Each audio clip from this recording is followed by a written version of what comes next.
KVFD special membership meeting Monday, January 31st. Coming to order at 7:02. And do we have any public or member comment? All right. Turn it over to Bonnie for EMS staffing funding request. Actually, John, I'm going to let Alan start because I'm in the middle of eating my dinner as well. Okay. I feel your pain. Okay. Hi, everybody. So Bonnie sent out a data sheet this morning. I hope everybody got it with information with some of the changes that we're looking at, or I should say being faced with. This is not locked in stone yet, meaning that we still hope that SHRM may be able to come back. He's got to get medical clearance and so forth. And anyway, he's very much hoping to be able to come back, maybe not at the same level of 7 shifts per week, but as that goes. Jim Shaw has told us that his plan is not to renew his EMT once June ends, when his EMT is up. So that would mean at least him coming off of the regular, and we're not sure where we are with, again, as I said, with SHRM. And that doesn't take into account anything else that's currently going on from the responders that we have for what they do. So we are the responders that we currently have. There are 9 of us. We have had discussions, then a group discussion, and we are having everybody reevaluate to see if they can take on more shifts by any chance. So everybody's, again, trying to see what they can do. But the idea also is that this has got to be a constant, going forward. We're talking about, something being a year to year and a half from now for where it ends. It brings into the bigger picture, like we've discussed before, about, the need for EMS within the department. If people took 2 shifts or 1 shift, it would be a big difference. We currently have a good number of members that are EMTs or EMRs. I think most of them are EMTs. So we, again, have, I say we, meaning Bonnie and Jill, have reached out to them. They did this at the beginning of the last year. And again, Bonnie did it a few weeks ago, trying to see if there's any way that people could do 1 shift or something, just to help out. I can let Bonnie report what her response has been and how many, what the numbers actually are. But when they did this a few months ago, as Jill reported at the executive committee meeting, they actually spoke to people. And this is not to be negative or positive or anything. It's just, I'm trying to point out the basic information here that, people can only do what they can do.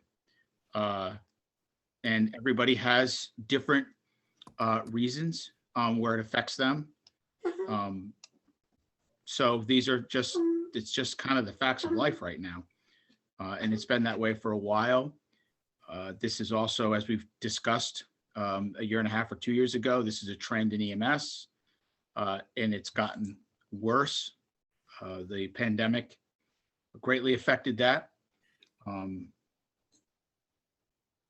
So Bonnie, if you just want to summarize, or Jill, I see, Jill's also on because both of you have done this. The number that we have currently, I've identified we have 9 right now that are actively on the schedule. And that ranges from somebody doing one shift a week with that out of that 9, and to someone doing 10 shifts as a regular schedule of that out of that 9. Bonnie, if you can just report what the number is for the EMTs that are not on the shift, or EMRs. I think there's a total of 21 or 22 licensed EMS people in Kent out of the 10 or 11 that don't take any shifts right now. I heard back from 3, and all 3 said they would not be able to pick up any shifts right now.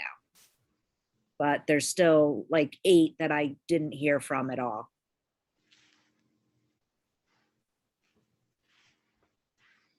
Okay, thank you. So Bonnie threw out some numbers where we're looking at as, again, as a part of simple math. There are currently 56 shifts per week. They're in the 6-hour setup, and every shift needs 2 people on it. So if you take the 2 primary very active responders out, that's what they were or were currently doing this current past year. And so then you can see again the straightforward math of where we're going to be. The number of 31, what do we use, Body? 3125. Currently, our medium cost per hour is 30.25. So we use the 31.25, anticipating a $1 an hour increase coming up. That might be a high number, a little bit, but there's also been coverage issues and big increases. We've been following this for the last 6 months to a year on premium pay, bonus pay, all these things. We have not paid any of that because we have a contract, and ERM has kept it with us at our set schedules. But we are going to, or they do want to, and we know that it's necessary, going to open up the contract and to look at what the hourly rate is and so forth for them to be able to even continue to staff out here. So at least look at it. So we made the call to add a $1 an hour increase there.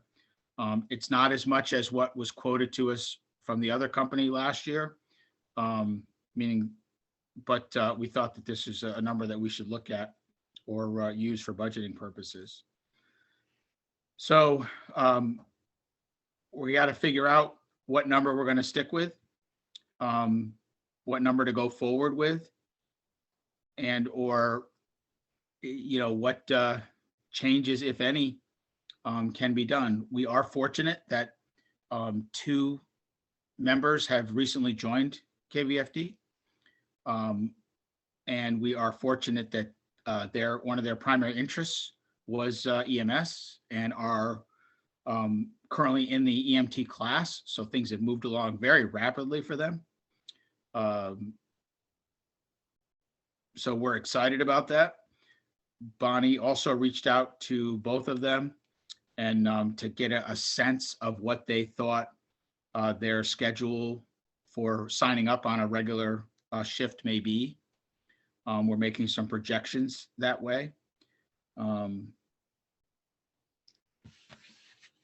So I don't know, where else what we can do other than as we migrate towards the supplemental staffing, like many of the towns, around in the area are doing or had to go to. But this is going to be a huge number change. We're already looking at going over the current budget amount, as you can see in her top number.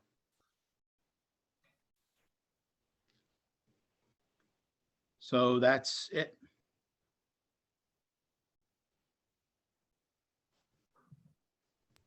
Okay, got a hand up from Matt Starr. Hi, John, thanks.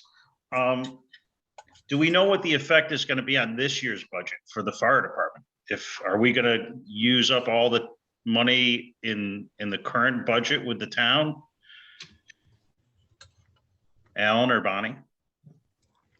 For the fiscal year with the town, yes, we are projecting to go over the, which, ends in June. We're projecting that the cost for the next 6 months, it'll be very shortly, will put us over the amount, the 104, I think it was, that was in the budget from the town and from, our expense of going out and then coming in. We did let the Board of Selectmen, or the first selectman, and the Board of Finance aware that at this point, it's early on, but we're trending towards that. So they were given a notice. Do we know about how much? I would say, if you look at Bonnie's spreadsheet, it's showing at 73,000 for the next 6 months. And if we were to stay on track, I'm guessing it's going to be somewhere around 20,000 over. 15 to 20 would be my guess based upon this numbers, or estimate, I should say. Okay. Another question now, I was just trying to go through the schedule and through Bonnie's information and through the points from last year. Now, Sean Dingy's not on a schedule anymore as well? No, Sean is in the 9. So he is on a schedule. Yes, he's in the 9 that I referenced, yes. Okay. All right, well, my opinion would be that just trying to backfill and ask to fill for Sherman, Jim, is definitely not gonna cut it. That we should be asking for substantially more to make sure that we have adequate amount. And I don't want to pressure these 2 new members that are taking the class. I'm very happy to hear we have 2 new members and happy to hear they're in an EMS class or EMT class, but let's hope they get through that and before we commit them to too much. I don't know. It just sounds to me like we're not planning for worst case scenario.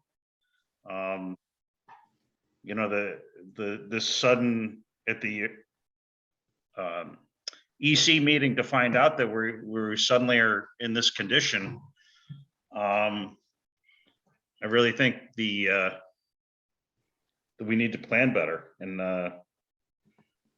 I think it's going to put more of a strain on the people that are already doing a substantial number of calls. I count like 4 that are doing 80+ calls. So to ask them to do more puts a bigger strain on them, and all of a sudden we have burnout. We've all been through this. It's been an ongoing cycle. Without fresh bodies, it's hard to just assume things are going to get better. Thank you. Matt, just to clarify, you're correct. This does not reflect worst case scenario as you're guessing it as what it could be. But well, we don't want to go to the town and tell them one thing and then have to, because right now we need to tell them we're going to be short maybe 20, maybe more, 20 grand for this year, and see if they can give us that to backfill us, because we don't have that extra money budgeted. And to ask them for whatever it is this spreadsheet came up with, I don't think that's appropriate. I think we need to start planning for worst case scenario, whether that be to have them plan to fill all of our shifts if need be. We really scathed through all the different ups and downs with COVID and didn't have a department-wide infection putting people out, but who knows what the future brings? I just think we need to prepare for worst case scenario to protect the townspeople that we serve. We lose one of these people, one of these 4 people that does 80 to 125 calls. That's substantial. We don't want to be back at this in the middle of the next budget year talking about it again. Up until November, we were running at budget. Actually, I believe it was slightly under the budget from what our expenses were on a monthly basis. So November is when everything hit. So up until that point, things, it was like mid-November, things were running, again, slightly under the monthly costs of what the budget had put together. And your point, again, about having to go back and so forth, when we went to the town for this fiscal year, just for, again, everybody's information, is what you're referencing. We did talk to them about that.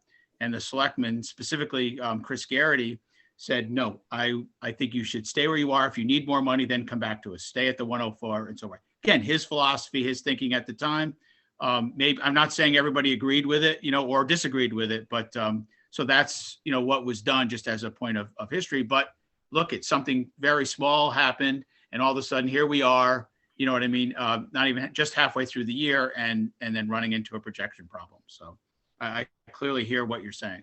Okay, and Chris isn't there anymore, so yeah, I don't know his thought process. He makes it sound easy. Yeah, come back. That's always nice to say come back. It's even nicer to have the money already allocated by the taxpayers and say, hey, we didn't need it all. Here's some money back. And that's even better. Yeah, and to your point, Matt, Could we, after this exchange, move on to Eric? yeah, I would just like to make to Matt's point, John, that for the allocation, remember, this is different than the grant process, meaning that the town only turns it over to the fire department as a reimbursable invoice expense. I understand that, but it has to be approved by the taxpayers in the budget so that that process can continue to be done. The money's still got to be allocated in the line so that the town can pay us back. If it's not in the line, they need special appropriations. So that's why I'm saying, whatever it is, I don't know, it's $460,000, $500,000. Throw that in there and then work off that. If we don't use it all, it's a home run. It's very similar to, if you look at the town budget, every year they put anywhere from 400,000 to 700,000 of the undesignated capital to offset the budget. Like this past year, 700,000 didn't get used. So it just went right back in. That might be a good avenue there. Let's pass it to Eric. Yes, Thanks. Bonnie, can you, I don't know why I can't understand this, but can you explain the spreadsheet? Because I just don't get it. Okay, let me see. So at the top, where are you looking, column E? Yeah, no, I'm just looking at the columns. What does normal mean? 10 in So each month. normal, And it's, then Sherman, Jim. okay, so every week we have a minimum of 10 shifts that we can't cover. So ERM is always covering at least 10 shifts. Gotcha. Okay. All right. And then if you take Sherm out, it's an additional 7, and if you take Jim out, it's an additional 6. Right. And Okay. that's where I came up with the 17, times 6, or the 23 times 6. Gotcha. So we're I think this week is 1 month in, or 1 year into this staffing, right? It was Yes, February of last year. What did we appropriate the first 6 months? Was it 52,000? I believe it was 55, 55, and then it was 104. okay. All right. Very good. I think I'm good for now. Okay. Mary Ann, you had your hand up, but you took it down. I just want to check.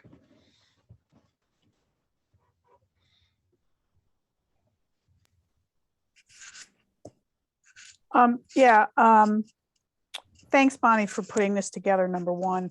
And I just really want to make sure that everybody understands that, some of this was just, nobody knew about SHRM, that just happened. And Jim, I think, just recently told Bonnie that he was going to be, not renewing his EMT come June or whatever it was. And I also want it known that, obviously whoever's stepping up is doing the best that they can. And, Bonnie has been on top of this and really, put some pressure on ERM, I think. And, she's reached out to everybody and, yeah, we're in a spot and we're great. It's great that we have 2 new members, but we need more because honestly, I don't know. We may end up, I'm not sure, going forward, because I think all of the, staffing agencies are even, finding it difficult, because there are more, there's, more departments reaching out to them. And I know there's things that we need to figure out, but I just, number one, just wanted to thank, Bonnie for, doing the best she can. And I know she and Alan have been working on this. We're all filling in and trying to make it work. Okay. Impressive wing chair there, Marianne. Looked very important in it. Thank you. If anybody wants to go back to the mention of Chris, when Chris Garrity said, come back for more money, we don't have to talk about it anymore, but is there anyone here who thinks that there may be actually a process where an entity can come back to the town and say, hey, we need more money? Do we have an understanding of what Chris Garrity was talking about? Because if that process that Chris may have been alluding to, it really doesn't exist, then I think we need to think carefully. Go ahead, Eric. John, it exists, but it's a process. Anything over $20,000 has to go to a town meeting. This is what the whole issue was with the appropriation for the attorneys for the cell tower. They went over that, and they basically had to do a process after the fact. So it's not like we can just call them up tomorrow and say, hey, we need another $30,000. It's got to go to a town meeting, which takes time to make happen. And if we were to fall short 20,000, 20,000 is pretty small chunk of change with this larger context. It here. is, yeah. Okay. Can I just make another comment? Please. So we went through that process this time last year of going to the town, and we said over and over again, it's just going to take one person getting sick or giving it up, and now we're there. So I mean, I don't think it's a process that people in town they're gonna get it, but I'm in agreement. I think what's the number that you're thinking to ask for? Is that directed to Alan or Bonnie? I would say both of us, but Eric, that's, and what you're saying, you did the majority of the talking on the presentation. I mean, we had everybody, there that was going over stuff. And so right now we wanted to lay out the numbers because we're at this, Bonnie, Bonnie and I are at this back and forth about, do we stick to this median number? I mean, Bonnie put together numbers at the regular rate when you schedule it. We looked at, do we add a few more hours in there for not losing, just Sherman and Jim? And, the discussion amongst the 9 people was like, hey, what happens if we lose, one of the people that's some of the stuff Matt was just saying. So we really need some direction or or a consensus anyway of, where we are. So does somebody think it should be asked to go 100%? Maybe that's what, when Matt was talking about 400,000, 500,000, is that, I'm just in my head, that's the numbers that comes out at. a few minutes ago? Does somebody think we should go 3/4? You know what I mean? Just to see where we're at.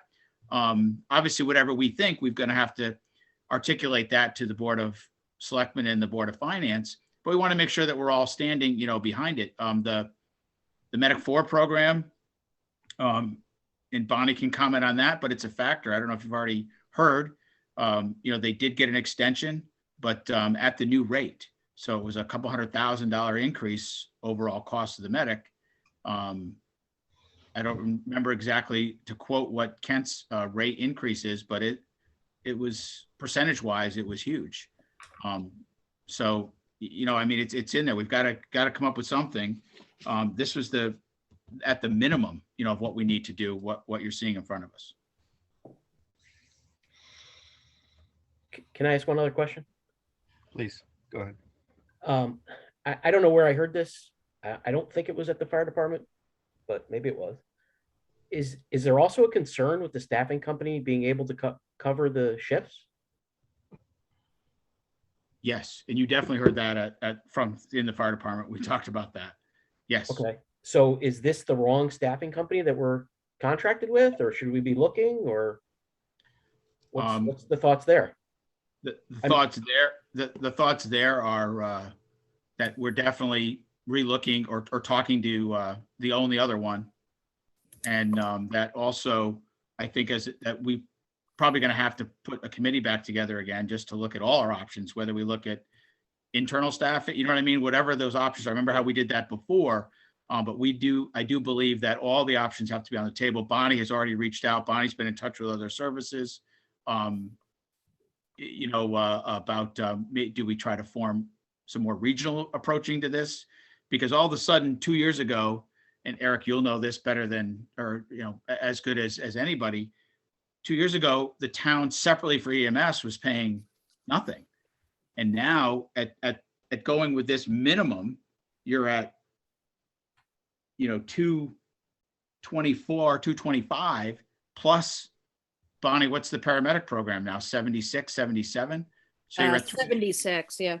So you're over $300,000 in 2 years, where there was nothing being paid before for that, and it's still not a guaranteed setup. And not that this other gives us guaranteed, there still are it's very few misses that happen, but yeah, they were hit, with COVID and other factors that came into play. Plus, they're having a hard time, without going into great detail, getting people to come to Kent to work because of the distance. Okay, thanks. Wendell, and then Matt. You all set, Eric? Okay. Wendell? Yeah, just a quick question to Bonnie or Alan. I'm just curious. So right now, how many shifts out of the 56 a week typically are being covered by KVFD members? 36. Okay, thank you. Okay, Matt?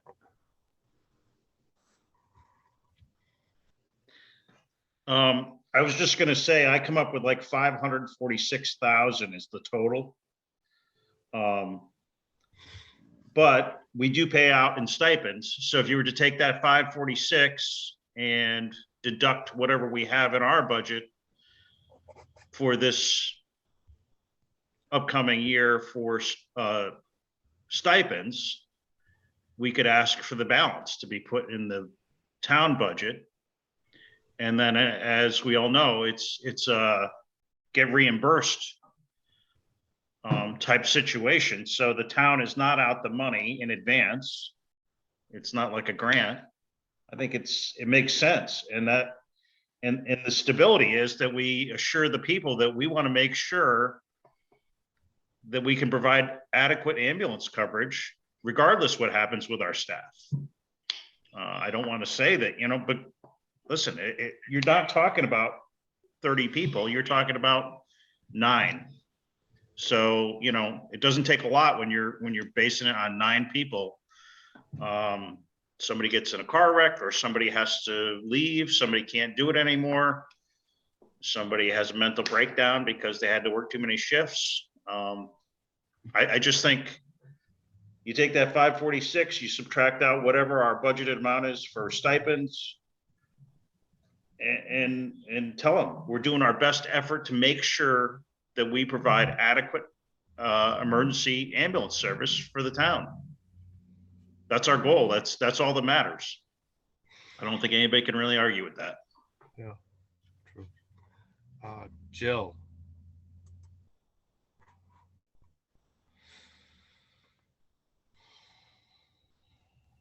Sorry, couldn't unmute. I hate to say it, but I agree with Matt. I feel like we should tell the town that we need coverage for everybody. And then when we don't need the money, then we give it back to them as if we've done a good job because a few of us could cover shifts. The thought of just one person, say Jordan, with 10 shifts, deciding that he actually needs to get a real job and, it leaves us, we're so screwed. We can't fill 10 shifts. So if we go to town and just tell them we need, as much coverage as we possibly can, and then at the end, if we have extra, we'll feel good about they're telling them that we have money to give back. But I'm such a pessimist. I just feel like with 9 of us, it's just too little. It's too risky. And the 2 new people is so fantastic, but I still don't think it's enough. I think we ask for the full amount that we can and then do the best that we can. That's it. would an option be to deduct a certain amount of money into the stipend money that would not be used and put that in the equation of the ask, so it doesn't have to be quite so high? Well, sure. I mean, the $25 a shift, the math, I don't do math quickly. It doesn't seem like a lot. It's something for sure, but it doesn't Yeah. seem like a lot compared to what we'd be paying per hour for ERM. And I do know that the staffing of companies like ERM is nationwide. EMTs are just totally underpaid, and staffing all these companies has been really hard. If you read EMS1 articles, it's just it's a problem everywhere. Bonnie or Alan, do you know if our contract with ERM prohibits us from having another contract with Vintech at the same time? As I recall, it does not prohibit it. However, they are the company that we've contracted with to, provide it, and that's part of the renegotiations that we'll have to get into about if they can't staff or they kick something back, which has happened. Okay, we've had some good discussion. Maybe we're ready to move toward a motion here.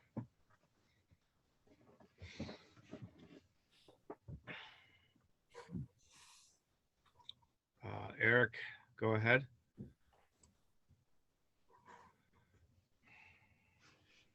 Sorry, I'm just doing some math here.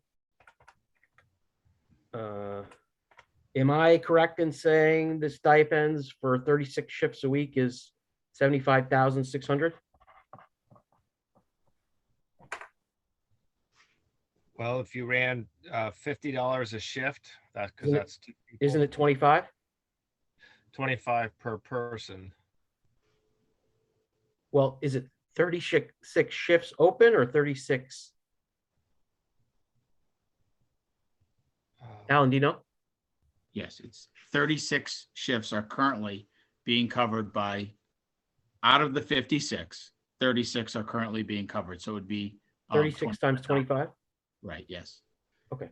But now, just as a point, Eric, out of that 36, this is where also some members are picking up for, of those, like Sherm being away, you know what I mean, in anticipation that he'd come back.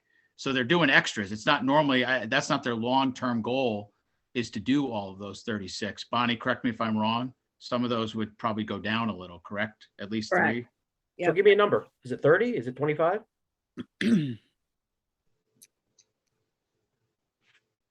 I would say go with 33. Bonnie, does that sound right to you? Yeah, 30, 33, somewhere in there.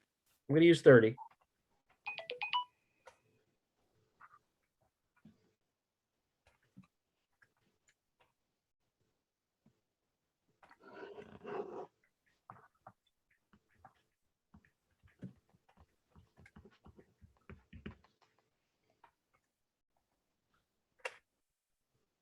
63,000.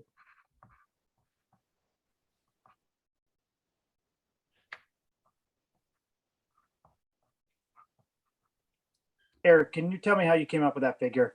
Did I do it wrong? Oh, well, I don't know, just. 30 just tell me- shifts, 30 shifts times 25 is 750.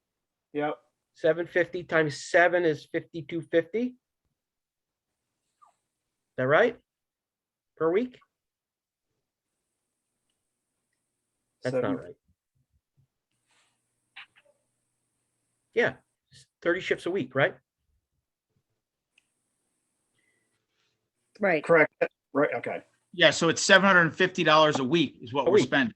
Right, Times 52, so it should be 39,000, Times I believe. 52 weeks. Oh, I did it by month. Should be Okay. 39,000. Yeah. So 750. 750 times Right. 52 is what I did. Yeah, and that's I got 39,000, 39,000. Wendell, what'd you get? 39,000. Got it. Okay. Oof. My father wasn't a math teacher. Hmm. We won't tell. Thank Was you. a pretty good chess player, though.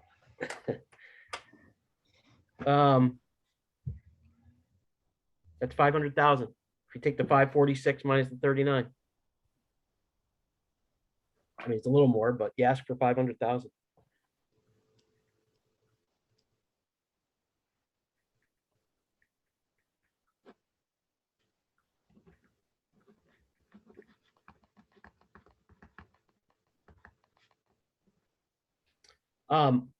Just one other comment. I really think we need to, and I know John and your committee has worked very hard this year, and the committee I was on a couple of years ago worked very hard, but we got to do something to do additional recruitment. And maybe there's nothing out there, but whether it's getting some courses in town or you know, asking specific groups to help us out. I mean, this doesn't have to be forever. I mean, if we do a great recruitment and get all sorts of people to take more people other than the two that have joined, thank you. And just push, but I think that should be a part of the equation too. I don't disagree.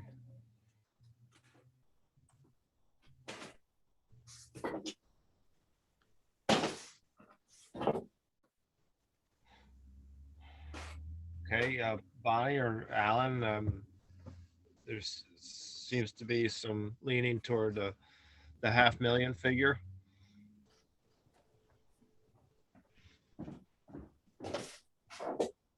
So you would like a motion? That's why we're here. All right, I'll type if somebody wants to word it.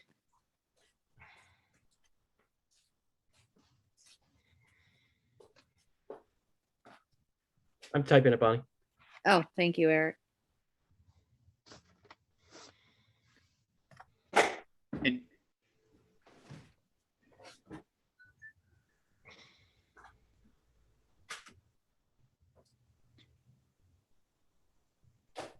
Eric, the number that we come up with, remember how we did the presentation before where we were able to do, math right out. So they followed it very easily. So I would just, if we could make the number fit into that somehow, I think that would be helpful. Similar to, I think, what you were doing. So you're saying this many shifts at this many hours, then we're going to deduct 30 shifts, right? In other words, that way we come up with a number that way.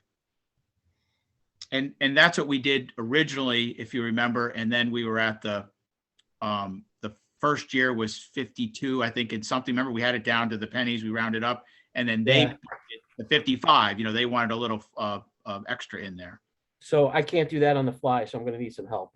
It's so it's 336 shifts per week. Is that correct?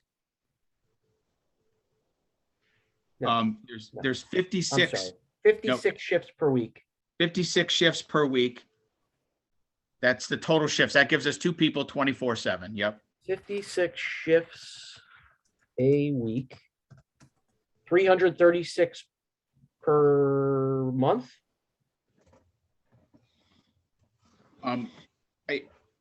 I think the month's gonna get into problems. I think it should be, Okay.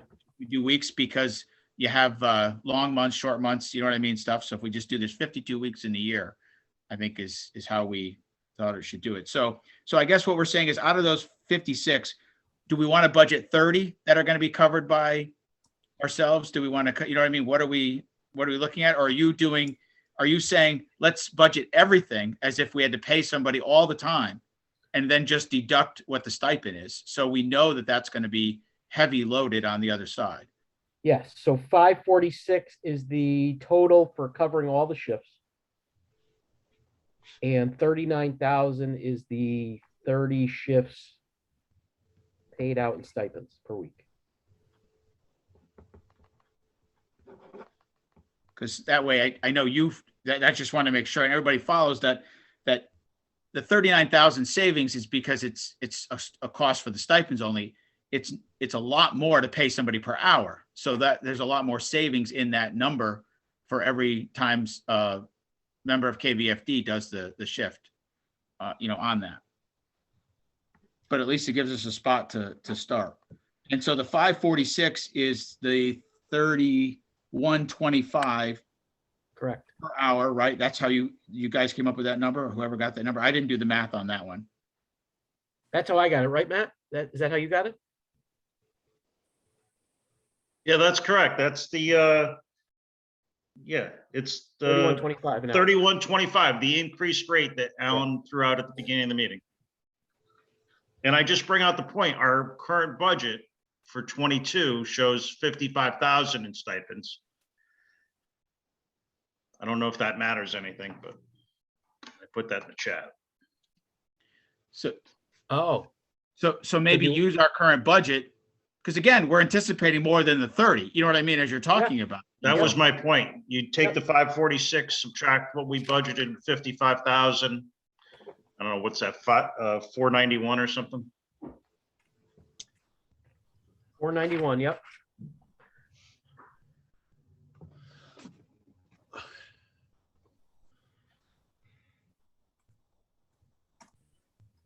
$491,000.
So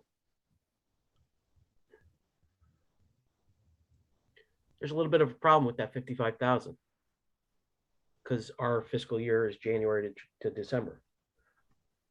So do we take half of that?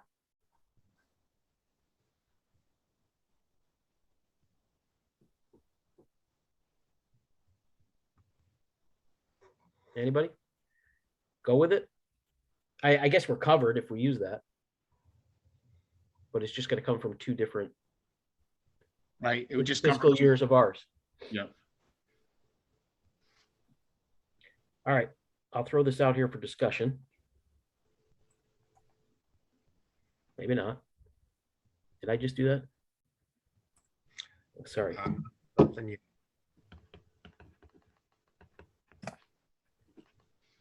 Okay, we have a motion from Eric that reads, motion to request from the town of Kent 491,000 for EMS shift staffing for fiscal year 22-23 budget.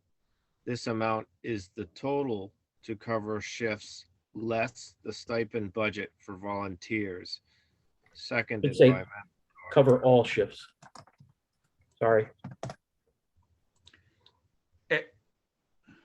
So Matt seconded, under discussion, I'm still having a little problem following the number you came up with.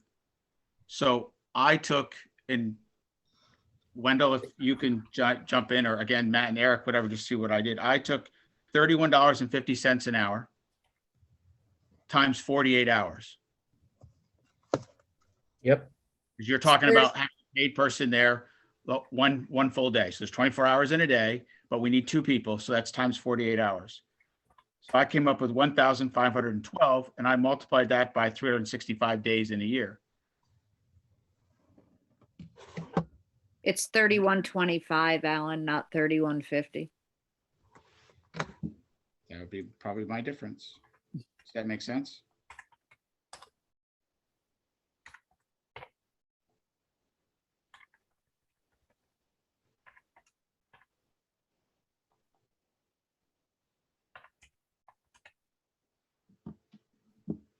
So I got 547.5.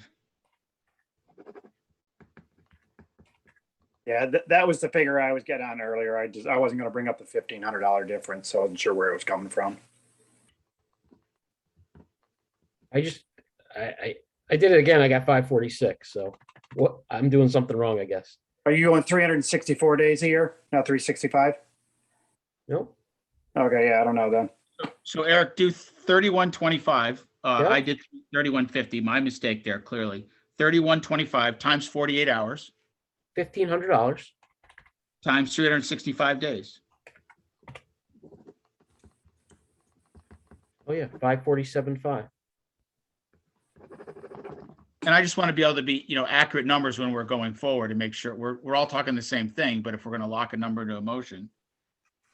So from that, we're going to subtract the 55,000. So it's 492.5. Okay. Who's going to make a call to Ed? That's not very nice.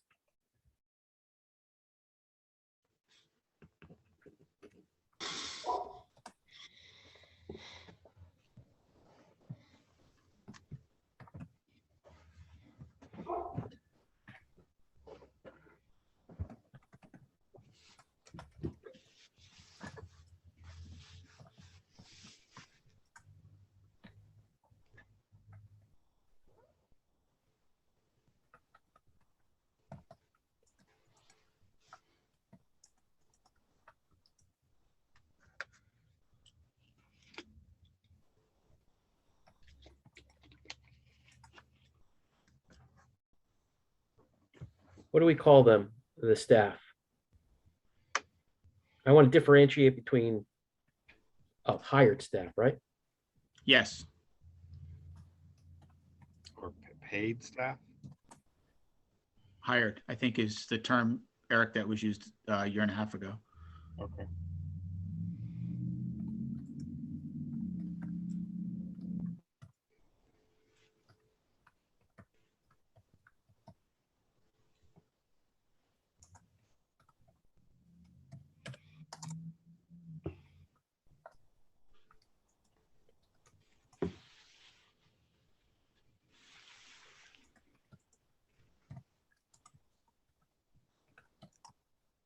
John, can we get some music when Eric's typing stuff so it like takes up the silence? You could sing, Matt. No, that wouldn't happen. The clicking of his keyboard kills me. He's like hunting and pecking at it.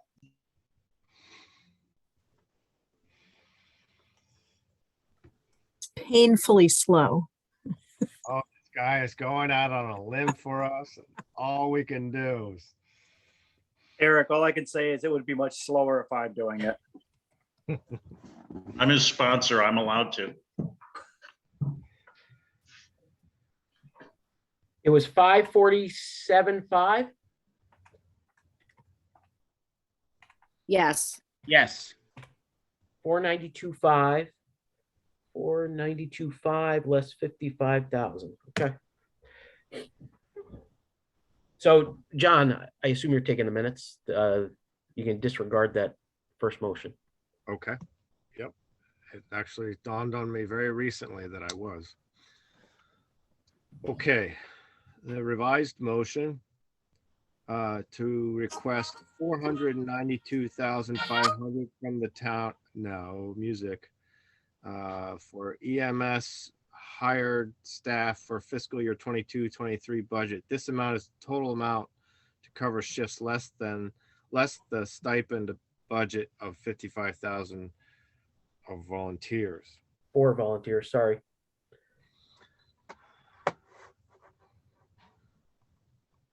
Okay. Seconded by Matt. All right, discussion.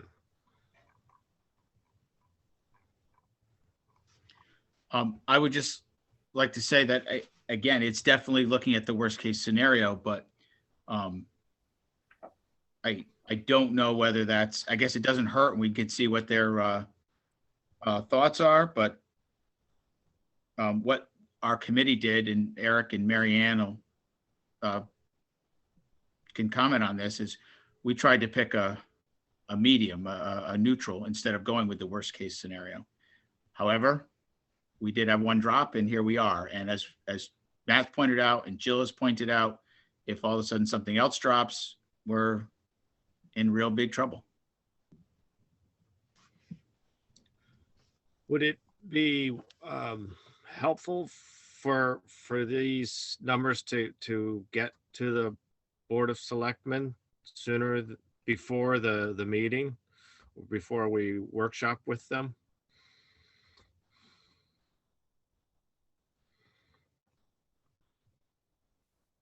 I Well, would I say yes. They are.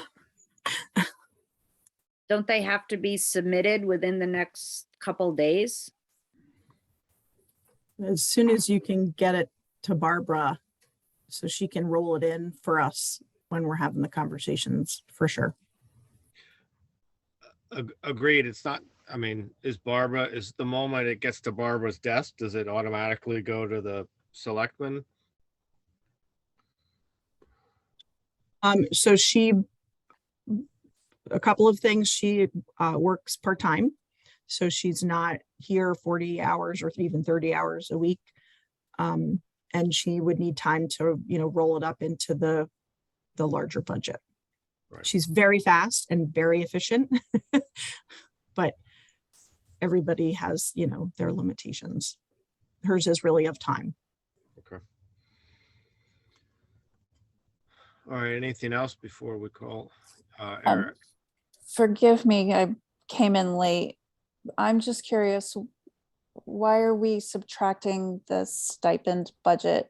And is that assuming that there will be no changes to the responders for next year who do take the stipend and who will continue to take those shifts?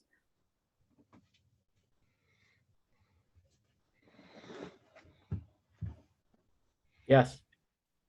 Yes. So Carrie, the idea is that this is what it would cost to cover with hired crew 24/7, 7 days a week, 365 days a year. So out of that, though, we take away the cost of the stipend because we're anticipating keeping the level of staffing that we can do currently the same. But if we can't, then there's a safety factor in there. So realize they wouldn't have to hire someone for the shifts that the 55, the stipend equals, but all of a sudden you miss one, it's not a equal dollar amount swap. The stipend is $25 versus, hundreds of dollars on a shift. Okay. And the goal here is, yes, to at minimum keep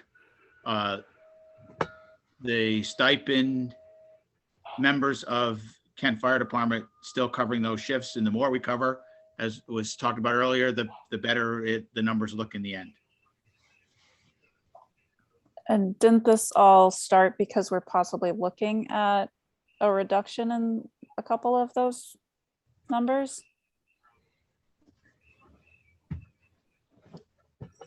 You mean the 55? No, the number of people who are currently responding. I mean, we've heard Jim's possibly not going to continue next year. We don't know about Sherm. I mean, are they stipend takers? I'm sorry to throw a wrench in it. I'm just thinking, trying to assume that we're going to get the same number of people signing up and assuming that stipend is going to be the same is kind of a leap of faith. Carrie, I think the fact that the motion we're making tonight Mhm. should hopefully cover that if we lose anybody else. I mean, we're basically asking the town to cover the entire thing, less the 55,000. Yeah. I'm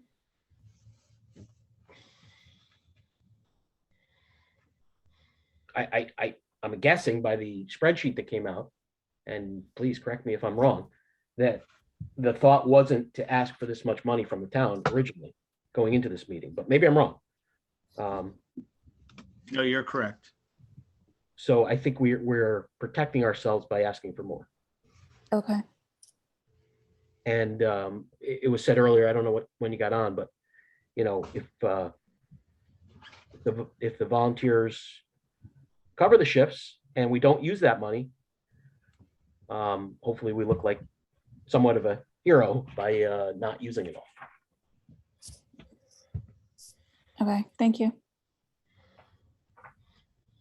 Eric, you had your hand up also for another reason? Yeah, so I asked about the recruitment and getting that working. I also think that a committee should be started to look at it more broadly. I mean, we know what's going on with Medic 4. We know we got a year. Maybe we can turn this into a positive and make Kent become the next leaders in the EMS world and have a paramedic and have staffing and help out some of these towns around us and make it into a profit for us and not rely on the town. So I think a committee should start looking at that too, if that's something you all think that should happen.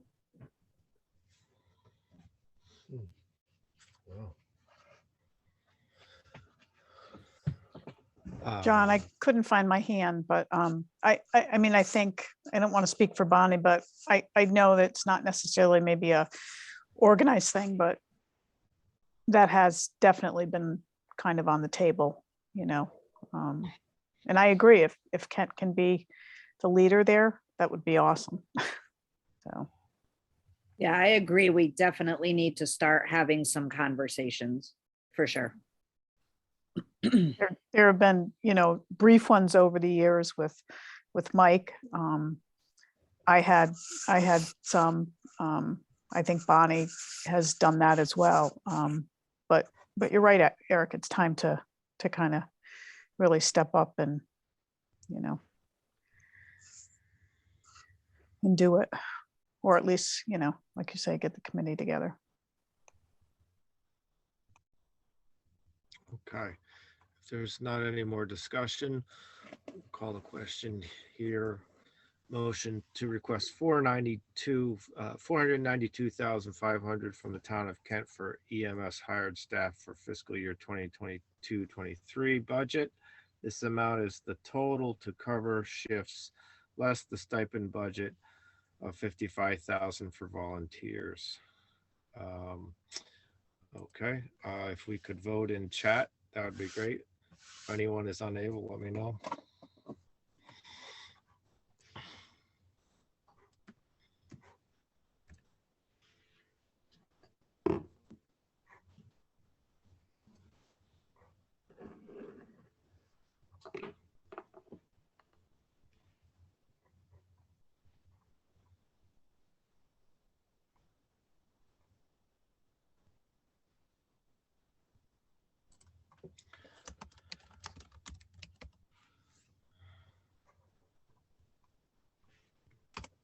Okay, the motion carries. Thank you, everybody. The next item is the back building budget. John, And I'm sorry, John. Can I just make one more comment as they're coming to me? Yep.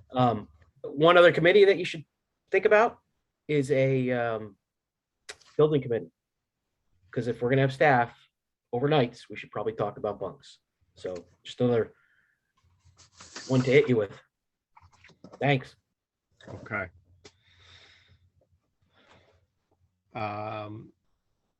The idea of a budget for the back building was discussed a little bit in the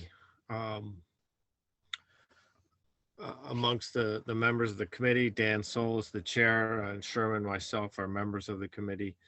But we kind of ran into some challenges of thinking about really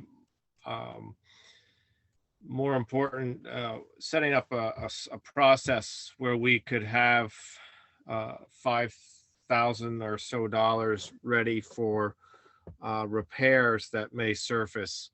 Say if the furnace conks out, as many of you know, we don't pay for the entire furnace replacement. We pay for half of it, but still it would be an expense for us.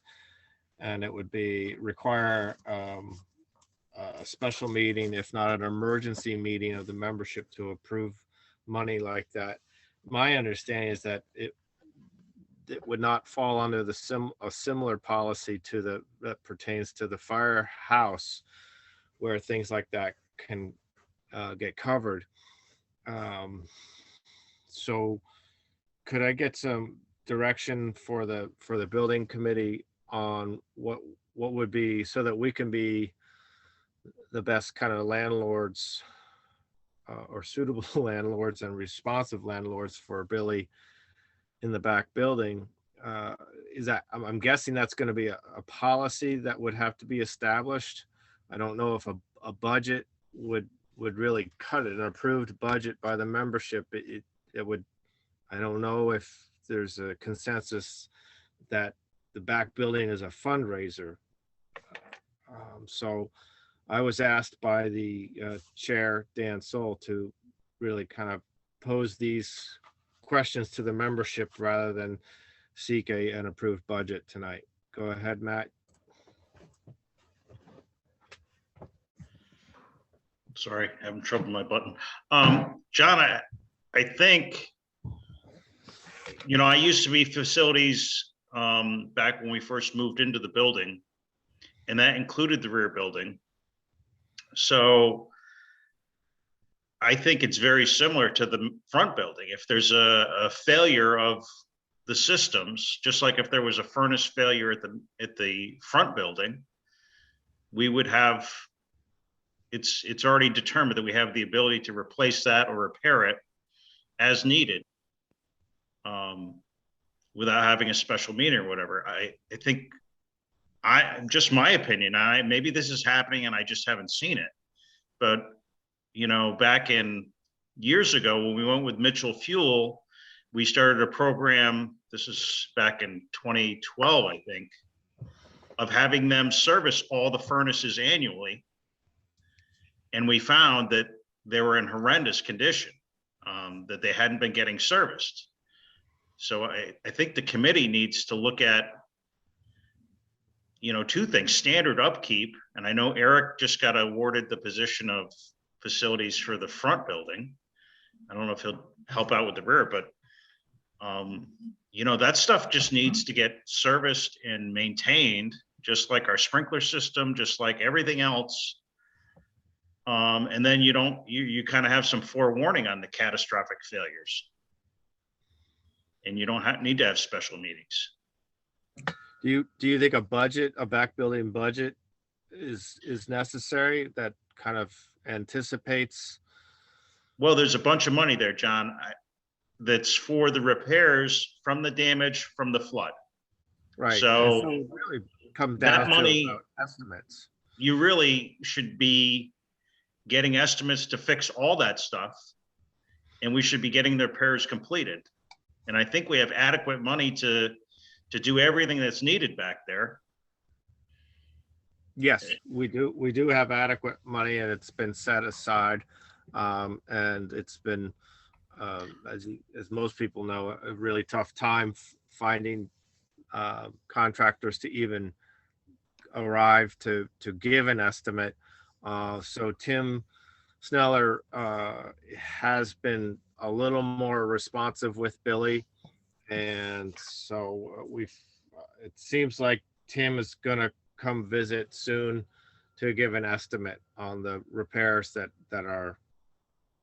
Yeah, that we're- because he was involved in the estimate for the insurance company, so Right. he's already very familiar with it. I think you guys should push forward with that, including the other repairs that are needed. And just whether you do it in lumps or whatever. But Okay. to your question, I think if there's a failure of a system, whether it be the fire alarm system, the sprinkler system, the heating, the cooling, the lighting, you guys don't need to wait for a special meeting. You can have somebody in there repairing it, just like we would in the front building. Okay. Great. There, any other comments on that? Okay. John, I'd like to see it in the future is a separate budget, since it's not part of our operating funds and its monies are collected separately. We've always treated it as a separate setup. So I think that an easy budget for that should be done or could be done. Well, every time we distribute the P&Ls, keep in mind at the very bottom is kind of its own separate but somewhat self-contained budget showing the expected revenue from the rent of the building, and then that kind of 86,000 kind of hangs there in limbo. And then the utilities are also figured in there because we pay the utilities and then get reimbursed.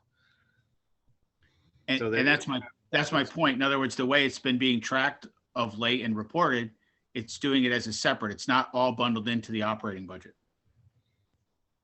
Maybe you're just referring to it being that existing budget be expanded a little more with a few more line items.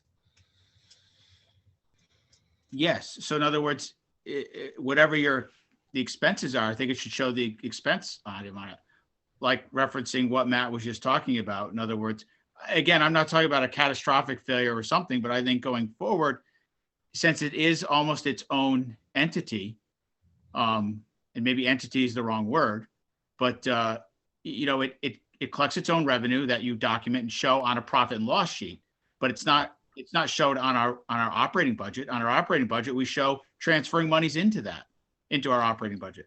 So I just think that, that's currently how it's been done for the last, whatever those, the profit and loss sheets are and so forth. So yes, I would say that for the committee to kind of figure out what they think the expenses might be, and then it would become right out of that, because it does sit with its own, as you said, savings account. It does sit with its own, or checking account, or savings, or money separated, however, whether it's a checking or savings, I don't know, but its own account.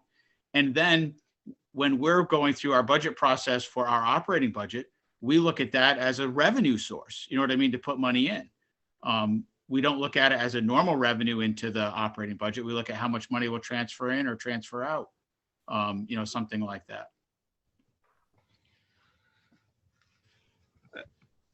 Okay, so, but you're not equating it to a fundraising committee, in that when we spend several $1,000s on upkeep of the exterior walls, and it's been in an approved budget, it still would have to go through the membership. Isn't that what you mean?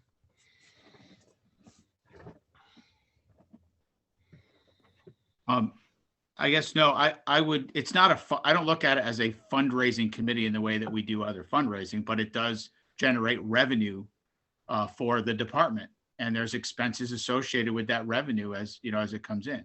So I guess, maybe I'm mixing words, or you're mixing words, but I think that a regular budget should be approved for it. And that way the committee can go ahead and do that, or identify the expenses in the operating budget. And then you would go through, that process.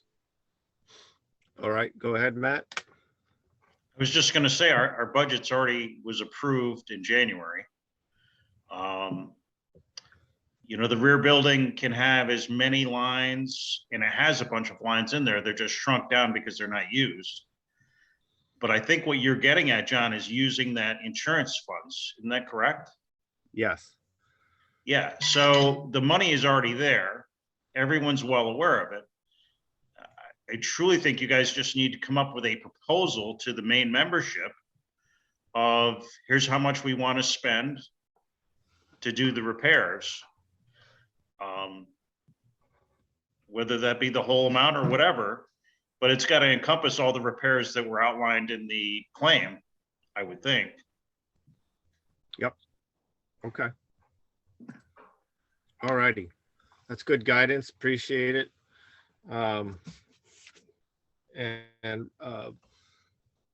all of those, all of you who pitched in for the discussion on this staffing budget, it was a great process to go through. Thank you for all the math works and getting us to a number that we're all comfortable with and well thought through. So thanks very much. And with that, I think we will adjourn at 8:13.